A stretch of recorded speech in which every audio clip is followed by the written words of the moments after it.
दोन पोलीस अधिकारी पकडून किंवा दोन आरोग्य खात्याचे अधिकारी पकडून याची साखळी असते. 25-30 जण इन्व्हॉल्व आहे त्याच्यामध्ये. हे मोठं टाकलं. ती निडर होती हो, ती निडर होती, स्वाभिमानी होती. ह्यांना दबली नाही. अनफिट लिहून दे म्हटलं तर दिलं नाही. पोस्टमॉर्टम रिपोर्ट बदलून दिले नाही.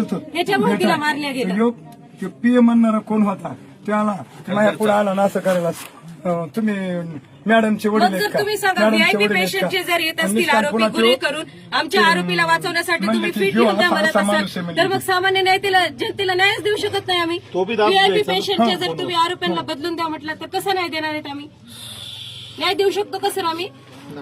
व्हीआयपी पेशंटचे आरोपी आहेत त्यांना सोडून द्या, त्यांना फिट द्या, त्यांचे पोस्टमॉर्टम रिपोर्ट बदलून द्या, झालं मग जनतेने असंच रडायचं आमच्यासारखं. आमच्यावर ही वेळ आली, जनतेवर काय याच्यापेक्षा बदतर वेळ येणार आहे अजून? नाही ती स्ट्रॉंग मुलगी होती.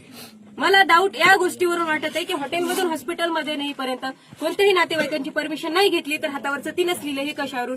एक तर त्याच्यावर खाडाखोडी आहे, त्याच्यावरची हँडरायटिंग तिची ओळखायला येत नाही. हे आज क्वेरीचा मुद्दा आहे माझ्यासाठी. कारण मी काल रात्रभर बघितले ते हँडरायटिंग ओळखायला येत नाही. 10 जागेवर खाडाखोड आहेत तिच्या. ह्या लेटरमध्ये एकही खाडाखोड नाही. तिथं कसं काय खाडाखोडी झालेली त्याला? जर तिला पूर्ण प्लॅनने करून म्हणत आहे ना सगळं, मग खाडाखोडी कशाला केलं तिने? चिठ्ठी लिहिलीच असेल. सुसाईड नोट गायब करायला काय लागते? जर नातेवाईकच तिथं पोहोचले नाहीत तर नाही म्हणायला काय लागते? कोण बघणार आहे तिथं? दिली की नाही म्हणून चिठ्ठी? डाऊट आहे मला या 2-3 गोष्टी. दुसऱ्या पोलिसांची नावे असतील, दुसऱ्या पोलिसांची नावे असेल, असू शकतात, त्यांचे असू शकतात, अजून कोणाचे असू शकतात. फक्त त्याच दोघांचे टाकून वेगळं केलं. आणि माझी बहीण एवढी स्ट्रॉंग आणि एवढी स्वाभिमानी हे असं मला वाटत नाही. या गोष्टी इतक्याच दोघांपुरत्या मर्यादित आहे. त्याच्यामध्ये भरपूर जण इन्व्हॉल्व आहेत.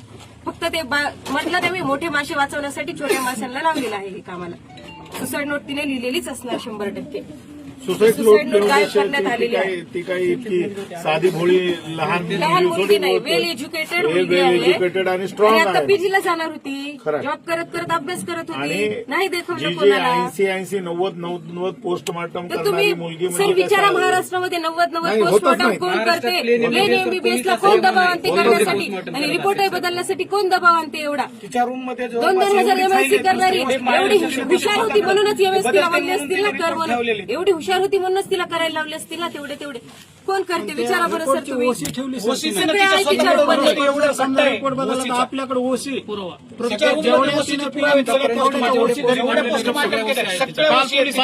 रूमचा पंचनामा केला तेव्हा ते घेतलेत ते पूर्ण ते पोस्टमॉर्टमचे रिपोर्ट तिच्याकडे एवढं नाही. मोठं. पण माझ्याशी फोनवर बोलताना सांगायची ना, फोन केला की कुठे अगं पोस्टमॉर्टम आले, थोड्या वेळाने बोलते. अरे तुझ्याकडे एवढं कसं काय? तुझ्या ड्युटीला कसं काय पोस्टमॉर्टम येतात?